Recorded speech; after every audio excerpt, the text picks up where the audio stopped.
What's good? I'm DJ HazMatt.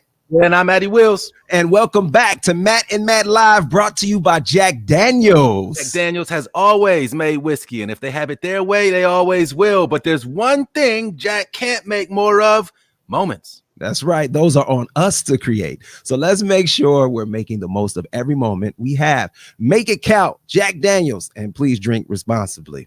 Tennessee whiskey, 40% alcohol by volume. Jack Daniels Distillery, Lynchburg, Tennessee. Jack Daniels and Old Number 7 are registered. Now let's hear a word from our sponsor.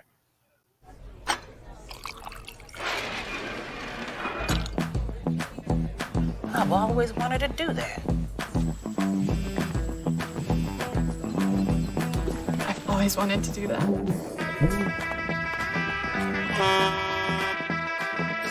We'll have one of everything.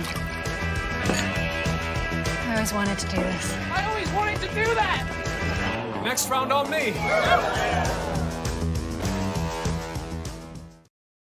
Yes, sir. Victory, baby. We are back. The Browns pulled it out. You know, it was a kind of a very low scoring game, but we got the victory 10-7. Boring game. Let's just call it what it is, man. That game was boring as hell. And like, you look at the score, you might, if you didn't watch the game, you might think like, yo, this was a real defensive game. Nah, I didn't see it like that, man. It was a windy mess. Nobody was really accurate with the passes. Well, Deshaun was accurate with the passes. He just wasn't getting a lot of yards out of it, but it doesn't matter because Nick Chubb and Kareem Hunt were the difference today. And of course, we'll break all of that down. We have to welcome back our guest, right? Our lone guest. Yeah, because we had two guests at halftime, and now it's only one. AV is back from Magic 102.1. Welcome back, sir. All the way down to H-Town. How you doing, bro? Oh, you're on mute, man. Unmute your mic.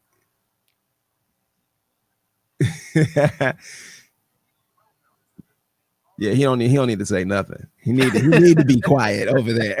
Welcome back. Checking in from Houston, AV from Magic 102.1. What happened, sir? All right. Why can't we hear him? Okay, we're gonna work on our technical just in a minute because we just couldn't hear him. He might need to click his audio in. He doesn't have too much to say. I mean, I wanted G-Mac to come back because all he kept bragging about was how the weather was better. You know what I mean? Like, that's not going to get you the win, sir. Okay? The Browns pulled it out. And if you don't want to say it was, I think it was a defensive battle. And I want to give props to our defense who stepped up and made plays in crucial moments of the game. You got Ogunjobi finally got a sack today. Of course, Myles Garrett was doing his thing. We saw a lot of defenders making plays in key moments, getting them off of the field. And that's been the problem with us, right? We couldn't get them off of the field. And today we got them off of the field time and time again. They had the one drive there at the end where they scored, but too little too late. Yeah, no, the Browns, I don't want to take anything away from the Browns defense. You give up 7 points? Obviously, you were doing something right, regardless of the weather. We got to commend, obviously, the two running backs for the Browns, though. Kareem Hunt, Nick Chubb, both balled out, both hit over 100 yards on the ground, both had 19 carries. Nick Chubb went for 126 and a touchdown, and Kareem Hunt for 104 yards. And Kareem Hunt just looked amazing with every time he touched the ball. Nick Chubb, I thought in the first half looked like he might have been like a half a step behind schedule, you know what I'm saying? Which is, Nick Chubb, that's his running style that he's kind of a, and the commentators talked about it, how Kareem Hunt is just a little bit more decisive in hitting the hole, and his acceleration, going from stop to go is just a little bit quicker than Nick Chubb. But what you gonna say? You don't want to give Nick Chubb the ball? No, I mean, I know if you had him on your fantasy team, you might have been upset that he didn't walk into the end zone there at the end. But had him in daily fantasy. I was proud of the Browns when they got the ball back on their own 2-yard line. They lined up and ran the ball straight down their freaking throats. And that's what we're supposed to be able to do. That's what we should have done to the Raiders when we played them. We should have just ran the ball down their throats, knowing that they can do that in games in November. It's just encouraging to know that they could just turn it around. And I call them 7-11, 24-7, number 24, number 27. That's right. All day you getting it. Big time. Go ahead. My fault. Go ahead, bro. Now, I was just going to say, shout out to the Browns. They're big winners today, 10-7. You're tuned in to Matt and Matt Live. Make sure you keep them comments rolling. We'll get to them, of course. Allison Pitt, we see you. Good afternoon. Big congratulations, Browns, Miss Legend Maddox. We appreciate that. Pamela Black, I told y'all had faith. We had this. We got it. And the Browns came through for sure. Has, to your point, sticking to the run, man. I mean, we gave up the touchdown.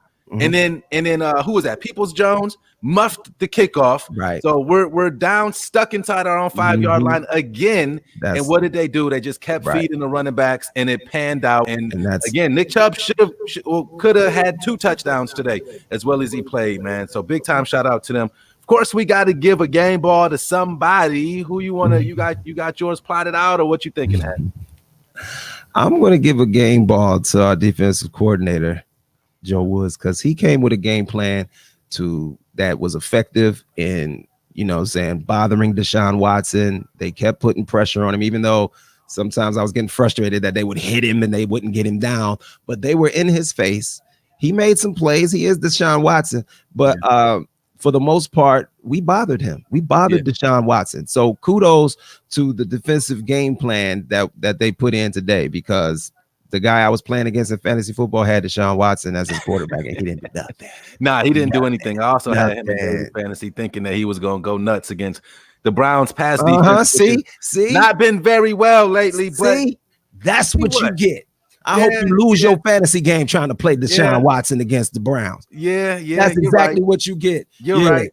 I give my game ball. See, James O'Donohue gives his game ball to he said Chubb could have scored, though. I misread that. My fault. I would have gave my game ball to Nick Chubb on his first game back. However, he didn't score that final touchdown, so I'm gonna go ahead and give it to Kareem Hunt. Please. I thought Kareem Hunt paced us better. Nick Chubb opened the game with the 19-yard run in the first to open the game, which was beautiful. But in the second and third quarter, he was lost. He didn't do much.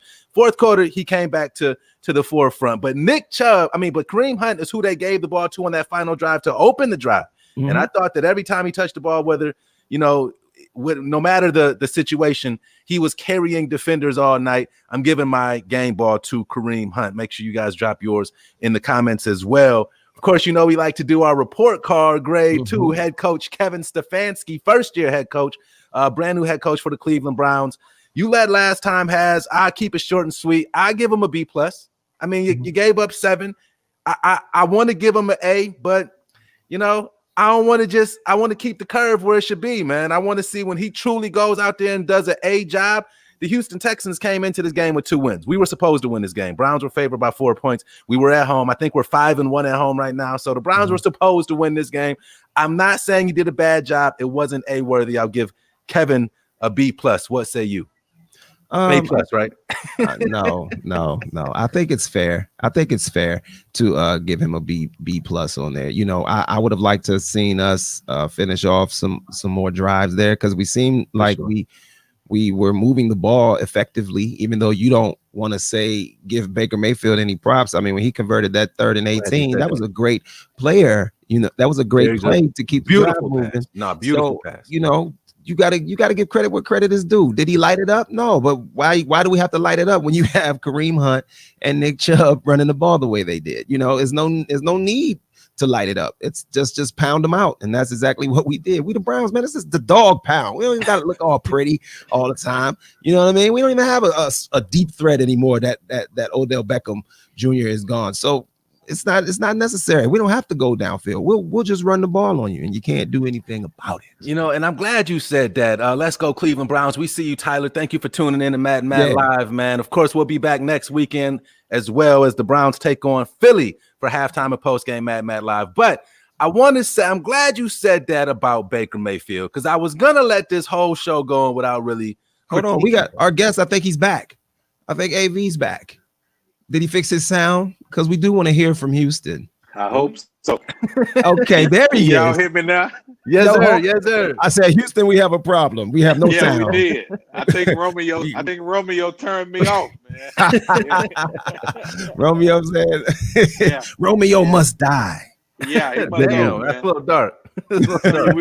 We're waiting on 2021, but you got an offense like ours, man. If we play the deep ball, if we can't get that going, as you see, our running game is 0 to none. It's nothing out there running the ball. And our defense, they actually held up longer than I probably thought they would.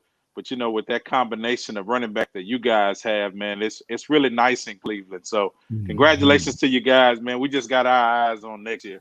We appreciate checks, baby.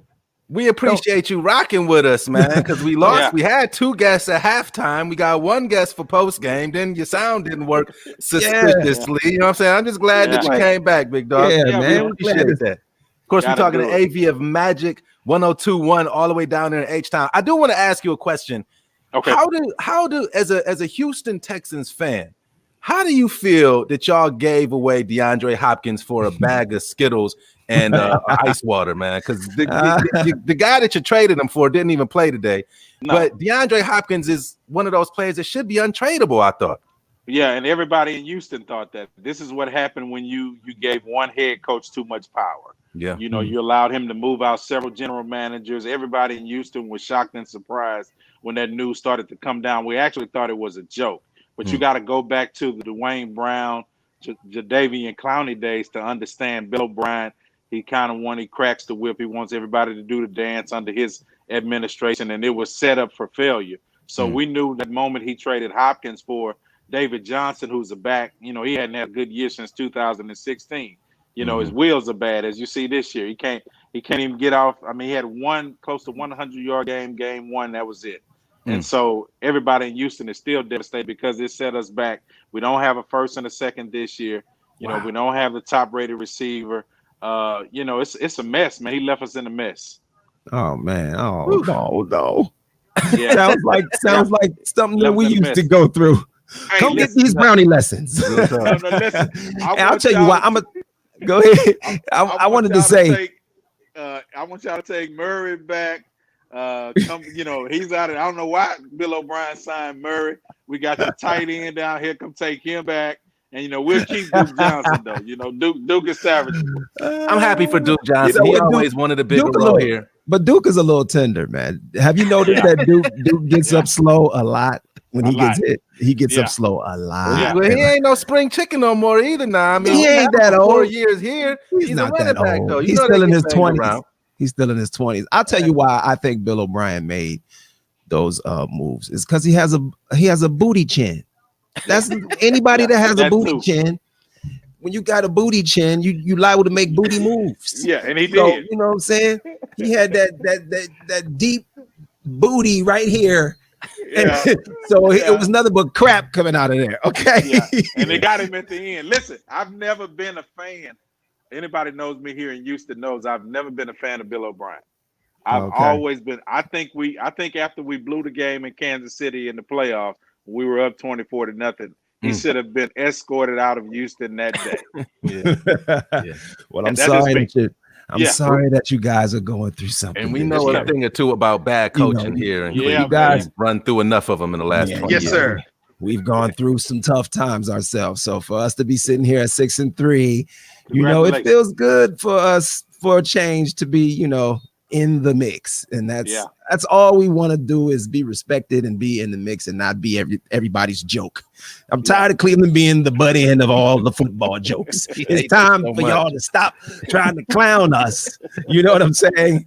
So we about to take we taking our respect with them two running backs. You earning it, man. You earning it. You got a lot of, you had a lot of draft picks. It's about time. You've been building for a long time. But congratulations, y'all look good, man. That's fact. Well, we appreciate you coming through, not being a sore loser like your partner. That was G-Mac. G-Mac. Tell G-Mac, enjoy that 80 degrees and the loss. Right. You can go sit outside in your shorts and reminisce on that loss. Appreciate you fellas, man. Thank you, man. Thanks for rolling through. Yes. Good win for the Browns, man. As we look forward, we got the Philadelphia Eagles next week, who just took a loss to the New York Giants today. And if you know anything about the NFC East, that's the worst division in football, while conversely, the Browns may be in the best division in football, at least record-wise, with Pittsburgh and Baltimore still rolling along as well. But I don't know, Haz, I'm feeling good, bro. How you feeling, man? Chandra agrees. We taking our respect back That's what I'm talking about. When you got two bruising running backs, you can humiliate a team when they can't get you off the field, because we've known that feeling. Yes. Where we needed to get a stop and they just keep handing it to the running back and our defense can't stop them. That's what Houston was going through today. So one thing I realized, that Houston, they're not good. They're not good. They make crucial in-game mistakes. They're playing like you are what your record says you are. They are a 2-7 football team, and they played like it. I just wish that the Browns would not play down to their level. Right. I agree with that. I thought that my only worry was Deshaun Watson. I thought he was going to be the X factor, but the Browns, even just with the defensive line, really did a good job of keeping him contained. I know he got out a little bit in that fourth quarter, but big win for the Browns, man, to move on. To try to keep pace in the AFC North, man. We'll see what the rest of the division does today. The Bengals are playing the Steelers right now, and the Ravens got. I hope the Bengals win. I'm rooting for Joe Burrow and them today. Yeah. I'm not mad at that. I'm not mad at that at all. The Steelers almost dropped one. Who was that almost beat them? They had to squeak a game out against Dallas. Somebody that had no business. Yes, Dallas is terrible with a for sure. fourth string off the street quarterback. Almost beat the Pittsburgh Steelers. For sure. So, but Pittsburgh but we won and we 8-0. I get it. But Joe Burrow ain't no joke, bruh. So I'm gonna be sitting here hoping to see that he shows off on them Pittsburgh Steelers. But I do have Claypool as a fantasy football receiver. You always throwing your fantasy players in there. And we got Chandra, another win next week. She says against the Eagles. I agree with that. John says I predict that the Browns will win next week's game as well. Listen, the Browns can't lose next. The Browns losing to the Eagles next week will be a bad loss. I think the game is at home. Philly is terrible. The Browns, if they want to be a playoff team, you got to beat bad teams. You got to beat them. John wants to know how I do these sounds.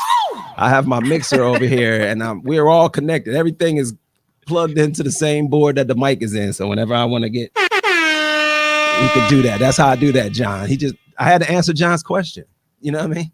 Not bad, bro. So John, listen, here's the thing about playing against Philly, because some years ago, before we had Baker Mayfield, a lot of people wanted to draft Carson Wentz and have him come here and play for the Cleveland Browns. How is that looking now? Yeah, I said, we also wanted that same coach with the booty chin that we were talking about earlier, Jim O'Brien. There were people that wanted him to come here and coach the Cleveland Browns when he was available. There are a lot.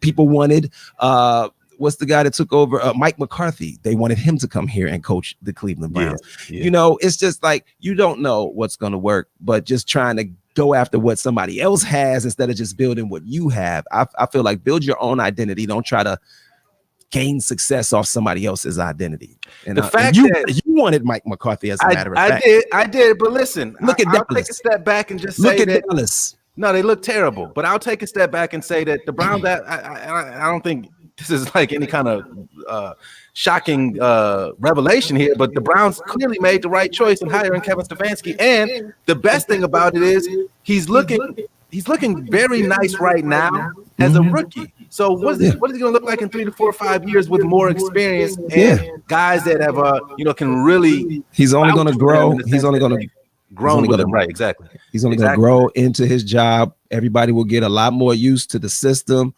and things will start to click more. This is his first year. His systems being implemented. No preseason. Everybody's they working it out, and we're 6-3. Let's not forget that we are 6-3 right now. We hold the 8th seed. If that won't get us in, we got to get to number 7. But the Raiders are there because we took that L to the Raiders. So we got to hope the Raiders take L and we continue to handle our business. So yes, I expect us to beat the Philadelphia Eagles. They do have Alshon Jeffries back. He was back for the first time this season. He was hurt last year. He made his return today, but he didn't do nothing because I had him on my bench in fantasy. Thank goodness. And all right, man, you're gonna have to do a fantasy podcast. You're gonna have to get with AC and you can do a fantasy podcast, man. But the Browns winners today, victorious over Houston. It was a super boring ass game, but we appreciate y'all for kicking. It was a defensive game. Yeah, man. I want to see points. I like to watch good defense step up. I know, man. We love you too, Chandra. We love Chandra. Absolutely. Appreciate everybody that chimes in. We appreciate our guests. Big time shout out to AV of Magic 1021 and G-Man of 97.9. Box down to H-Time. Half a big time shout out to G-Man. His son must have got. And Ryan Wolf for braving the elements earlier at halftime, and all of our producers, Christian, Sam, and AC behind the scenes helping this thing go. And shout out to Jack Daniels for coming on in here and sponsoring. Yeah. Can we crack a bottle open? I need to crack a bottle. We about to get on up out of here. So good win, Brown 6-3. This has been Matt and Matt Live. I'm DJ HazMatt. I'm Matty Willz. Y'all have a great Sunday.